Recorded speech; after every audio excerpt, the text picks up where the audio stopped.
Đập Kakhovka vỡ kinh hoàng, 18 tỷ mét khối nước tràn xuống hạ lưu nhấn chìm nhiều khu dân cư làng mạc và một số khu vực đô thị. Hơn một năm giao tranh ác liệt đã khiến công trình liên tục bị hư hại, nhưng thảm họa được mô tả tạo ra bước ngoặt mới trong chiến sự, tiềm ẩn làm phức tạp bước tiến của Moscow và Kiev. Theo quan chức thân Nga, vụ vỡ đập Kherson có lợi cho binh sĩ của Moscow về chiến thuật. Thế nhưng một tổ chức nghiên cứu nhận định thảm họa này phá vỡ nghiêm trọng các vị trí phòng thủ của Nga. Cụ thể ra sao? Tổ chức nhân đạo quốc tế cảnh báo mìn trôi nổi trong dòng nước lũ ở Kherson. Đáng chú ý, quân đội Nga tự bắn vào UAV của mình ở bán đảo Crimea. Ở diễn biến khác, quan chức Mỹ tuyên bố kênh liên lạc đa dạng là cơ sở để tránh đụng độ quân sự với Trung Quốc. Hoa Kỳ, Nhật Bản, Đài Loan thỏa thuận chia sẻ dữ liệu từ UAV trinh sát. Một số tin tức không kém phần quan trọng. Người dân Ukraine sau vụ đập vỡ đã thốt lên, nước ùa vào làng nhanh quá, nhiều người không kịp sơ tán. New York ghi nhận chất lượng không khí tồi tệ nhất trong nhiều thập kỷ. Hình ảnh không khí các thành phố Mỹ, Canada bị nhuộm màu đáng sợ. Úc cấm trưng bày và bán các biểu tượng của Đức Quốc xã. Thủ tướng Anh cam kết ưu tiên hợp tác kinh tế với Mỹ trong chuyến công du tại Washington. Tất cả sẽ được gửi đến quý vị ngay sau đây.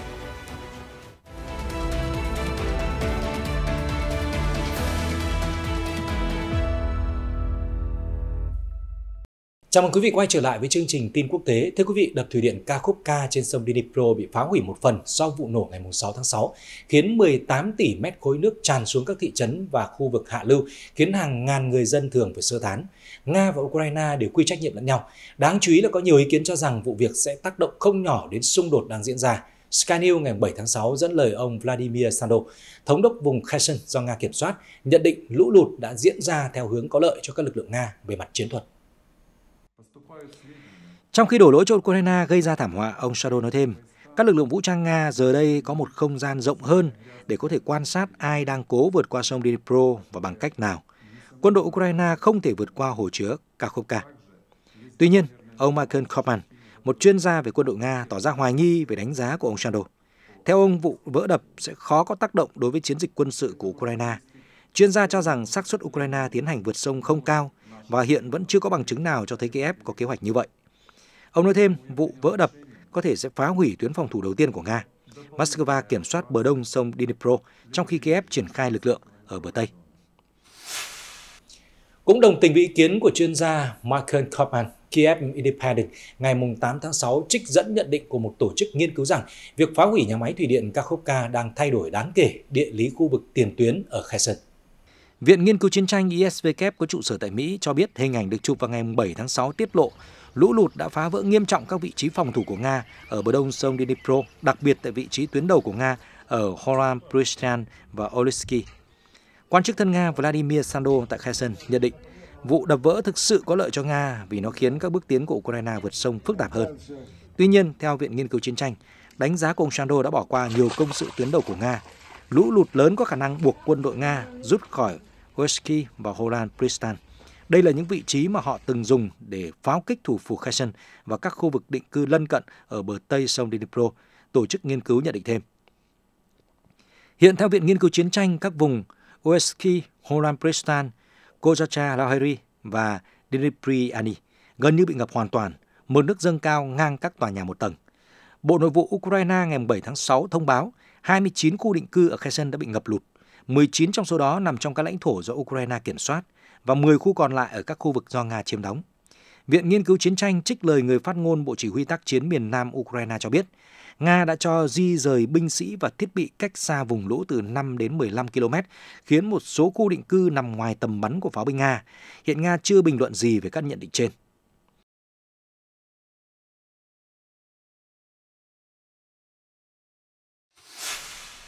Vẫn liên quan đến đập thủy điện Kherson, Business Insider ngày 7 tháng 6 cho hay hình ảnh vệ tinh của đập Kakhovka dường như cho thấy công trình này đã có vấn đề về cấu trúc nhiều ngày trước khi nó vỡ vào ngày 6 tháng 6.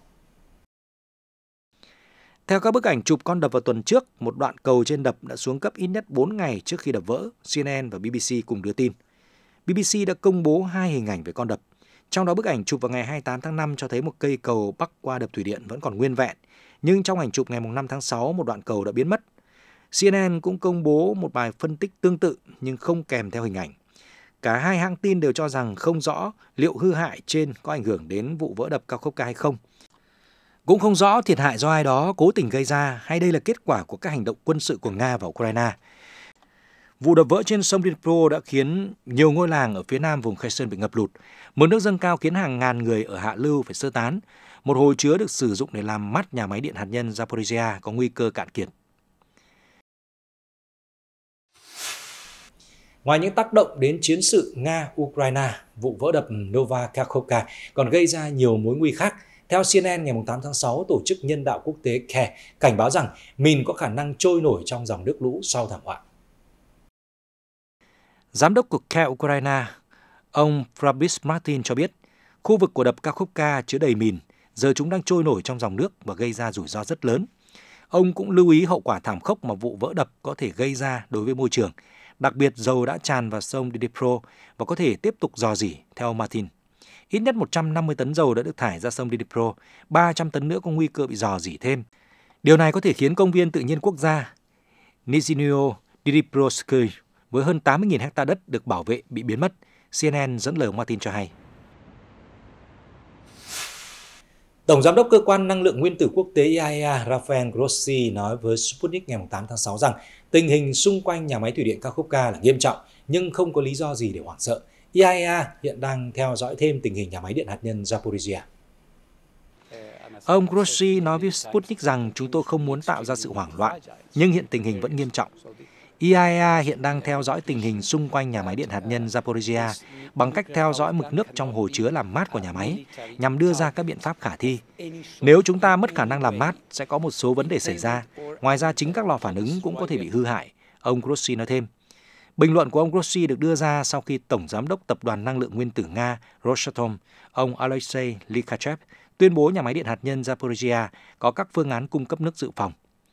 Vẫn còn các phương án dự phòng để cung cấp thông qua các giếng ngầm, nước từ các con sông nhỏ. Các thiết bị cần thiết cho những phương án này cũng có sẵn, ông Likachev nói với truyền thông Nga. Cũng liên quan đến xung đột Đông Âu, thưa quý vị, theo các báo cáo mới đây, Nga vừa bắn hạ một máy bay không người lái của Iran do chính quân đội Moscow điều khiển ở khu vực bán đảo Crimea. Tạp chí Newsweek ngày 7 tháng 6 trích lời Sergei Aksyonov, nhà lãnh đạo Crimea được Điện Kremlin hậu thuẫn, nói rằng một UAV của kẻ thù đã bị kẹt ở phía đông của lãnh thổ bị sáp nhập. Sau đó, ông Aksyonov chia sẻ hình ảnh về một chiếc máy bay không người lái bị bắn rơi. Kênh Pro-Kremlin Telegram cũng đăng đoạn phim về một UAV bắt lửa và bốc cháy. Tuy nhiên, các báo cáo khác cho rằng máy bay không người lái vừa bị bắn hạ là loại UAV giám sát Mohajer-6 của Iran do Nga vận hành.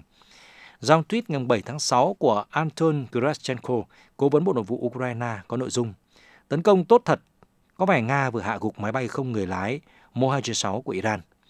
Trong khi đó, thành viên cao cấp của Viện Nghiên cứu Chính sách Đối ngoại Droply cho biết phương tiện trông giống Mohajer-6 do Nga vận hành có thể đã bị lực lượng phòng không Nga bắn hạ. Trên Twitter, tài khoản giám sát vũ khí Ukraine Weapon Tracker nhận định các báo cáo cho thấy có thể đã xảy ra một sự cố hỏa lực thân thiện ở bán đảo Crimea. Newsweek đã liên hệ với Bộ Quốc phòng Nga và Ukraine để xin bình luận nhưng chưa được phản hồi. Được biết, máy bay không người lái đã đóng một vai trò quan trọng trong các hoạt động thời chiến của Nga và Ukraine. Trong phát biểu vào tháng 2, cố vấn Gerashchenko cho rằng máy bay không người lái là một loại siêu vũ khí. Cuộc chiến hiện tại chính là cuộc chiến của các UAV. Quân đội Đức và Mỹ vừa cho biết cuộc tập trận trên không lớn nhất của NATO có tính chất phòng thủ và không nhằm vào bất kỳ ai. Tham mưu trưởng không quân Đức Trung tướng Ingo Gerhardt cho biết, đây là tập trận phòng thủ nhằm chứng minh NATO có thể tự bảo vệ mình nếu cần thiết. Ông nói thêm khoảng 2.000 chuyến bay sẽ tiến hành trên biển Bắc và biển Baltic, đồng thời mọi nỗ lực đã được thực hiện để giảm bớt sự gián đoạn đối với giao thông hàng không dân sự. Gần 10.000 quân nhân với 250 chiến đấu cơ từ 25 quốc gia thành viên và đối tác của NATO đang tham gia cuộc tập trận trong tháng 6 này. Nội dung diễn tập bao gồm nhanh chóng đưa máy bay đến Đức tiếp viện. Trong kịch bản xảy ra xung đột với Nga, do vị trí nằm ở trung tâm châu Âu, Đức sẽ cung cấp một trung tâm hậu cần lớn cho NATO trong một kịch bản như vậy. Ngay cả trong thời bình, các căn cứ ở Đức vẫn có hơn 35.000 lính Mỹ đồn trú. Cuộc tập trận sẽ tập trung tại các căn cứ không quân ở Đức, nhưng cũng bao gồm một số địa điểm ở Hà Lan và Cộng hòa Séc. Hoa Kỳ sẽ gửi khoảng 100 máy bay đến châu Âu, chủ yếu từ vệ binh không quân quốc gia. Trung tướng Đức Gerhardt nói rằng, Ông hy vọng Nga sẽ không có hành động đáp trả cuộc tập trận vì nó được thiết kế với mục đích phòng thủ. Ví dụ, chúng tôi sẽ không thực hiện bất kỳ chuyến bay nào hướng đến khu vực biển Baltic ở ngoài khơi vùng Kaliningrad của Nga, ông Chehab nói.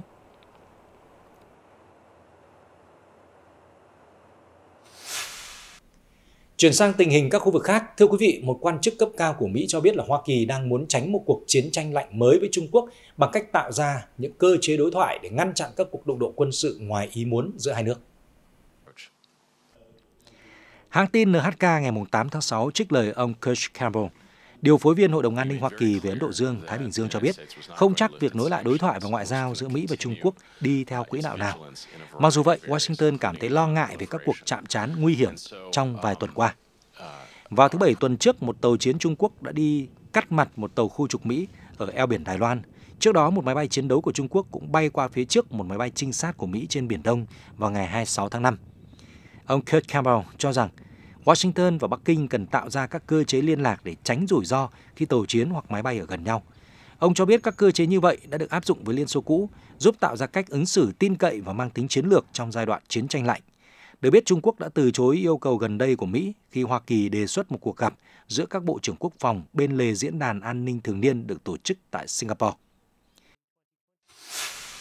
Thưa quý vị, Financial Times đưa tin Hoa Kỳ, Đài Loan và Nhật Bản đã đạt thỏa thuận chia sẻ dữ liệu thời gian thực từ máy bay không người lái trinh sát để tăng cường phối hợp trong hoạt động quân sự giữa các nước. Reuters ngày 8 tháng 6 cho hay vào cuối nhiệm kỳ của cựu Tổng thống Trump, Hoa Kỳ đã công bố hợp đồng bán vũ khí trị giá hơn 5 tỷ đô la cho Đài Loan, bao gồm 4 máy bay không người lái trị giá 600 triệu đô la, nhằm nâng cao năng lực phòng thủ của hòn đảo và ngăn chặn Trung Quốc tấn công. Theo Financial Times, Mỹ sẽ cho phép những UAV này tích hợp vào hệ thống mà Hoa Kỳ và Nhật Bản sẽ sử dụng. Với hệ thống tích hợp, Hoa Kỳ và các đối tác sẽ đồng thời quan sát được tất cả các thông tin thu thập bởi những máy bay không người lái. Được biết, Đài Loan là một hòn đảo tự trị, nhưng Trung Quốc vẫn xem vùng lãnh thổ này thuộc về đại lục.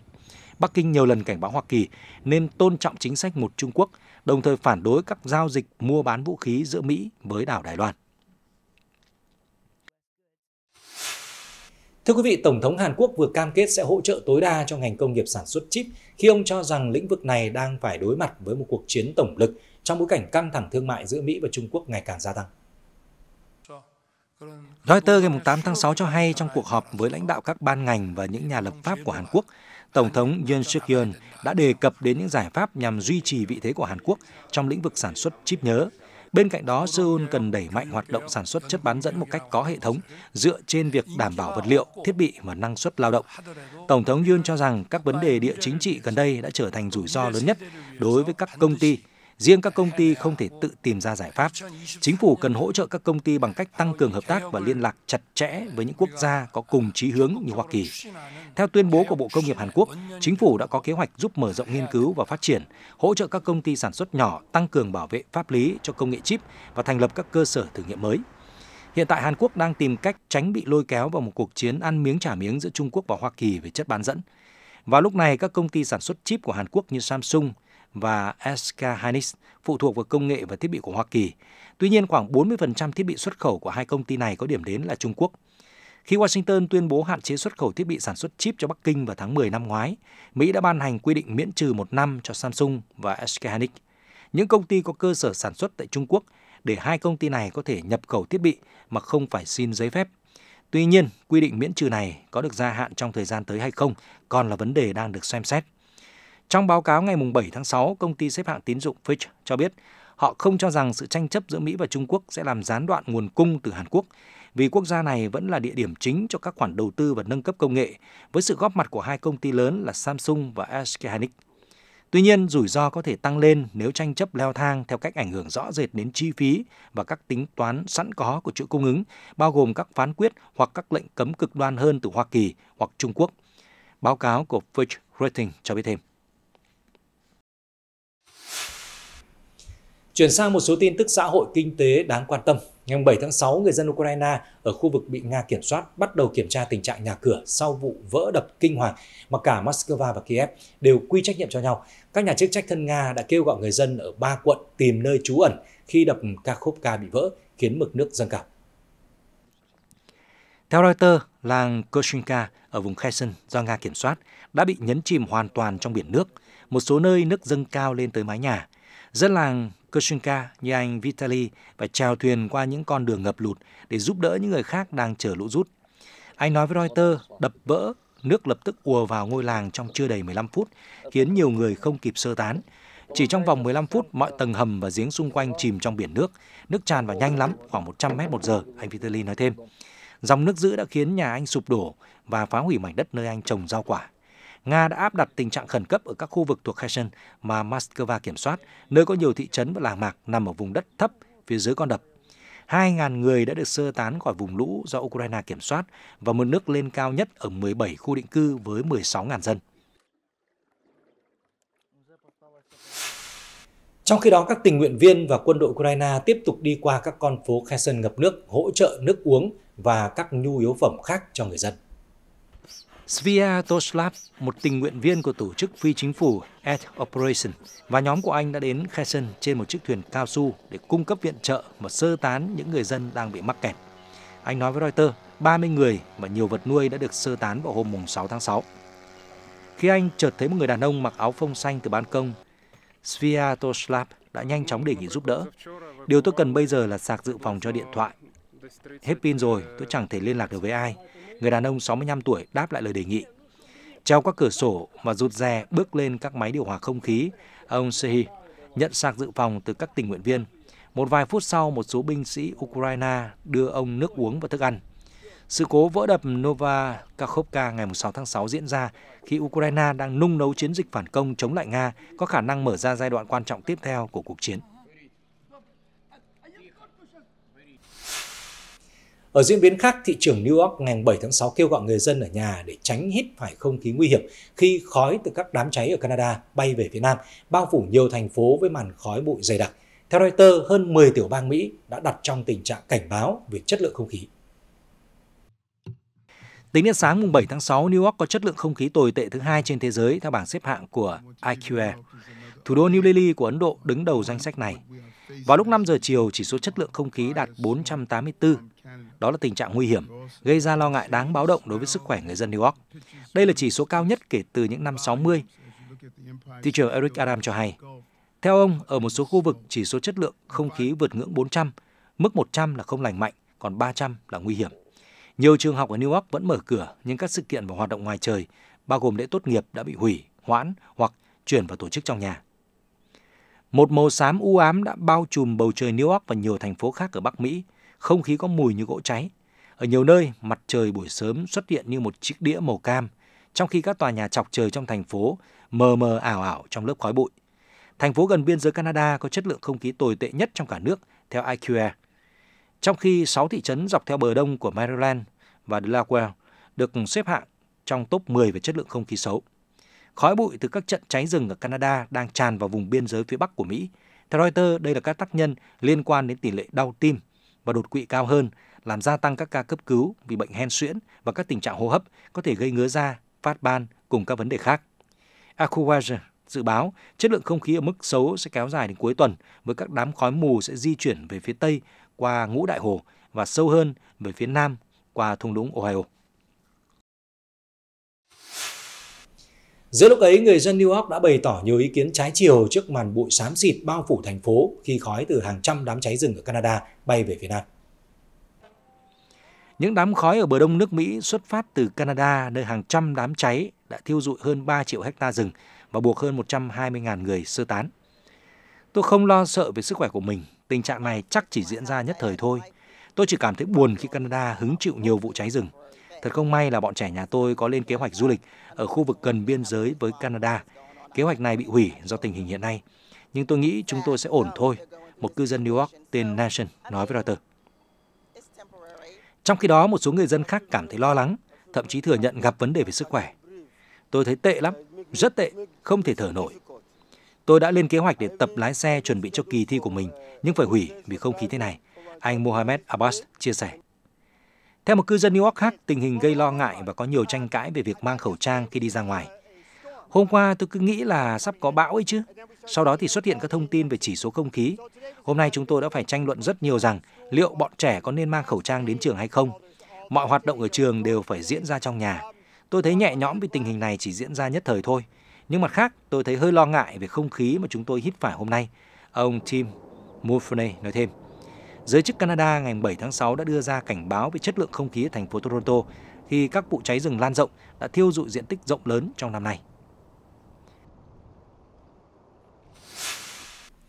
Theo Reuters, cháy rừng thường xảy ra ở các tỉnh phía Tây của Canada, nhưng năm nay các tỉnh phía Đông của quốc gia Bắc Mỹ cũng đang quay cuồng với những đám cháy ngoài tầm kiểm soát, khiến khói bụi lan ra khắp bờ đông của nước Mỹ.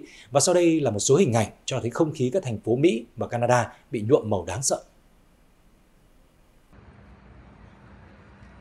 Tại New York, video của Reuters cho thấy người dân đang di chuyển qua quảng trường thời đại dưới bầu trời nhuộm màu cam bất thường. Chính quyền khuyến cáo người dân hạn chế ra ngoài và nên đeo khẩu trang nếu có các vấn đề về hô hấp. Các trường học trên khắp bờ đông nước Mỹ đã hủy bỏ các hoạt động ngoài trời. Nhiều chuyến bay bị hoãn. Dịch vụ thời tiết Mỹ đã đưa ra cảnh báo chất lượng không khí cho hầu như toàn bộ khu vực ở bờ biển Đại Tây Dương. Nổi tiếng với các tòa nhà chọc trời, những trung tâm mua sắm giải trí sầm uất nhất thế giới, Manhattan cũng chìm trong màn không khí xám xịt, u ám. Trong khi đó, tại Canada, tàn dư từ các vụ cháy rừng cũng bao trùm thành phố lớn nhất nước này, Toronto. Giới chức cảnh báo tình trạng ô nhiễm không khí có thể kéo dài đến hết tuần này. Canada đang vào mùa cháy rừng và tỉnh bang Quebec là nơi nghiêm trọng nhất. Theo Reuters, các đám cháy đã thiêu rụi hơn 3 triệu hecta rừng và buộc hơn 120.000 người phải sơ tán. Reuters đưa tin bên cạnh gây ra cơn bão khói bụi tràn khắp bờ đông nước Mỹ, hàng trăm đám cháy rừng đã bùng phát khắp Canada vào ngày 7 tháng 6, đe dọa cơ sở hạ tầng quan trọng, buộc nhiều người dân phải sơ tán. Cháy rừng thường xảy ra ở các tỉnh phía Tây của Canada, nhưng năm nay thì ngọn lửa đã bùng phát nhanh chóng ở miền đông đất nước, khiến nơi đây ghi nhận mùa cháy rừng tồi tệ nhất từ trước đến nay. Theo Bộ trưởng Bộ Chuẩn Khẩn cấp Liên bang Bill Blair, khoảng 3,8 triệu hecta rừng đã bị đốt cháy, gấp khoảng 15 lần mức trung bình trong một thập kỷ. Tính đến hôm nay, trên cả nước có 414 đám cháy rừng đang bùng phát, 239 trong số đó được xác định là ngoài tầm kiểm soát. Chúng tôi cũng ghi nhận các tác động đến cơ sở hạ tầng quan trọng ở Quebec như đường xá, hệ thống viễn thông và đường dây điện cao thế. Ông Bill Blair tuyên bố trong một cuộc họp báo. Mùa cháy rừng bắt đầu sớm và dữ dội bất thường ở Canada, khiến phải đối mặt với năm thiệt hại do hỏa hoạn tồi tệ nhất từ trước đến nay, khi không khí khô nóng dự kiến sẽ kéo dài trong nhiều tháng. Mọi người trên khắp đất nước đang chịu ảnh hưởng. Các sự kiện ngoài trời bị hủy bỏ, trẻ em phải ở trong nhà vào giờ giải lao, Thủ tướng Justin Trudeau nói trong cuộc họp báo.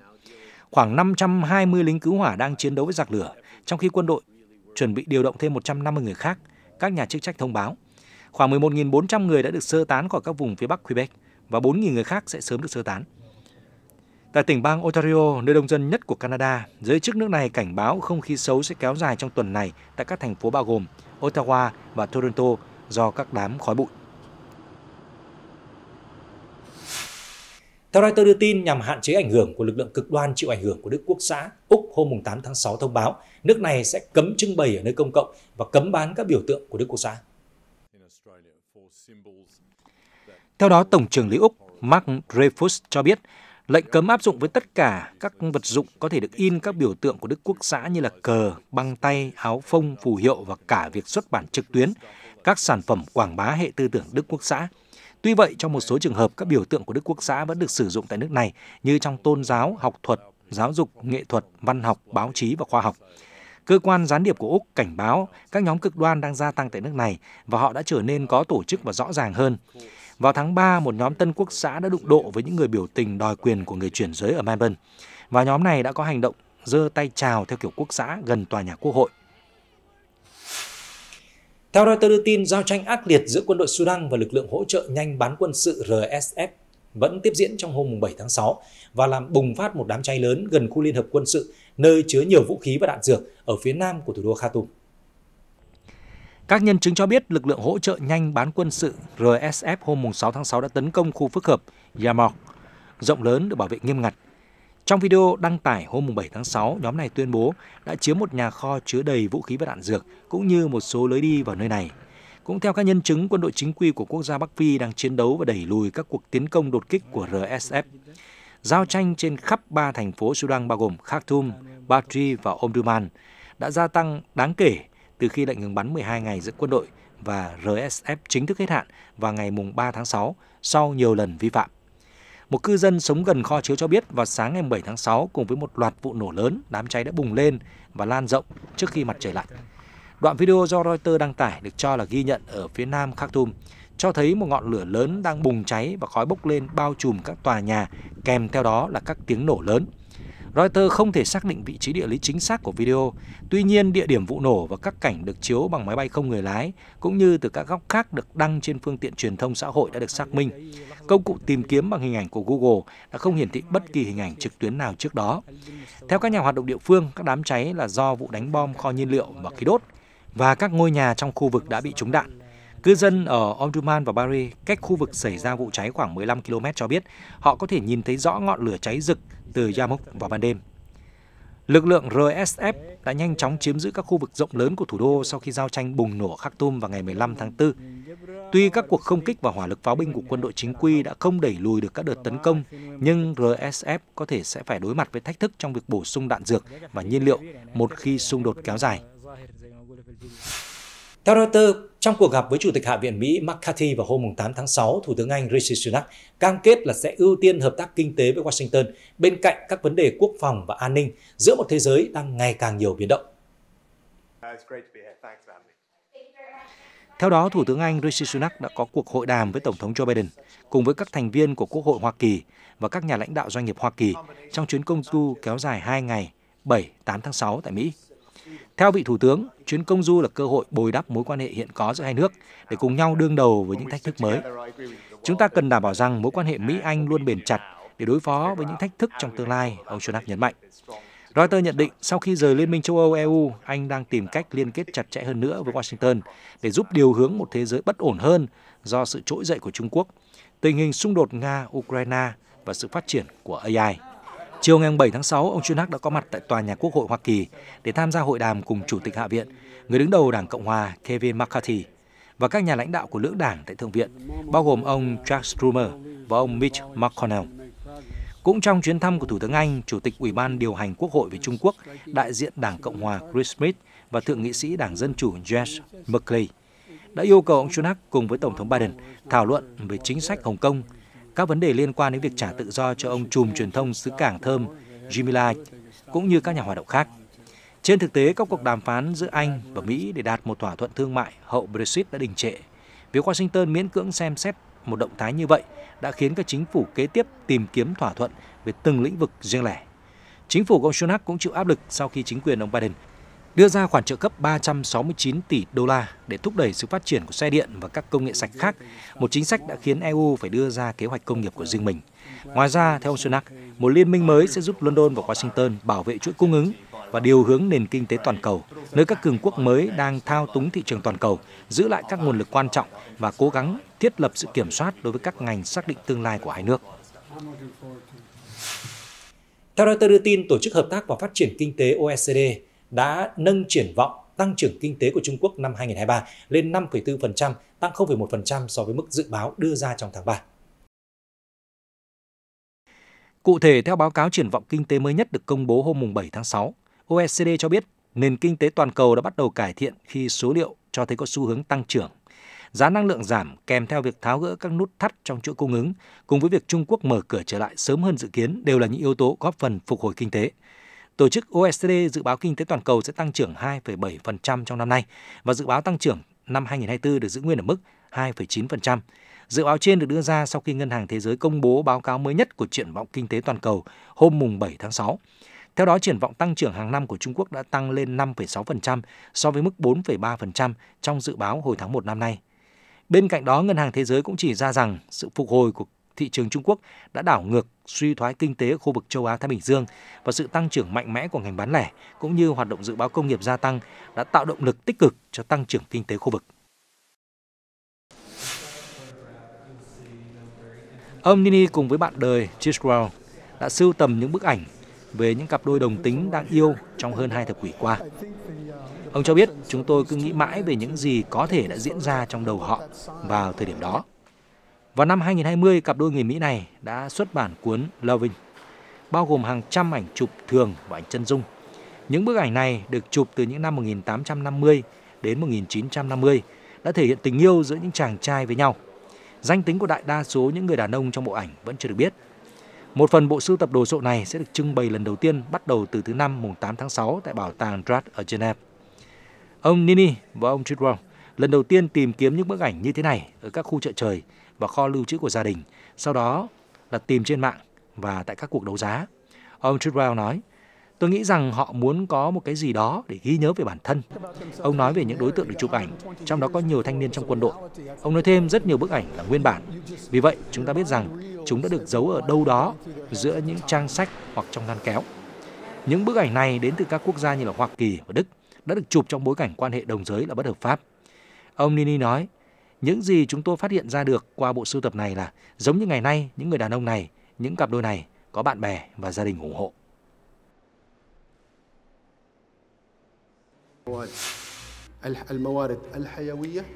Ngân hàng Thực phẩm UAE đã công bố chiến lược 2023-2027 để quản lý thặng dư lương thực ở các tiểu vương quốc Ả Rập Thống Nhất và nước ngoài. Ngân hàng này được điều hành bởi Sheikha Hind bin Maktoum, phu nhân của Sheikh Mohammed bin Rashid. Ông là phó tổng thống và cũng là người đứng đầu thành phố Dubai. Chiến lược mới nhằm nâng cao tính bền vững thông qua việc lập kế hoạch dài hạn. Kế hoạch này sẽ hỗ trợ nông dân địa phương và làm việc với các cơ sở kinh doanh thực phẩm, công ty và khách sạn để quyên góp thực phẩm dư thừa nhằm giảm lãng phí. Sáng kiến này cũng nhằm chấm dứt tình trạng bỏ thực phẩm dư thừa ở các bãi rác và hướng đến giảm 30% lãng phí trong 4 năm tới.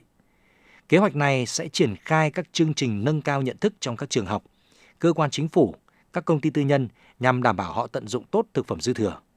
Ông Dawood Al-Hajiri, Phó Chủ tịch của Ngân hàng Lương thực UAE cho biết, kế hoạch chiến lược này phản ánh tầm nhìn và sứ mệnh của Ngân hàng Lương thực. Với tầm nhìn là trở thành một ngân hàng lương thực bền vững và hàng đầu thế giới, tổ chức này có sứ mệnh lập kế hoạch tối ưu để quản lý thặng dư lương thực. Điều quan trọng là các kế hoạch phải phù hợp với các thông lệ tốt nhất về phát triển bền vững toàn cầu. Ông nói thêm, chiến lược này được lấy cảm hứng từ tầm nhìn của Sheikh Mohammed bin Rashid. Vị Phó Tổng thống này tin rằng, quyên góp thực phẩm nhân đạo là biểu hiện của những giá trị cao nhất của con người và là hiện thân của tinh thần vị tha trong xã hội các tiểu vương quốc. Thông tin vừa rồi cũng đã khép lại chương trình tin quốc tế. Chúng tôi sẽ tiếp tục cập nhật các diễn biến về chính trường thế giới ở những bản tin tiếp theo. Xin cảm ơn và hẹn gặp lại quý vị trong những bản tin sau.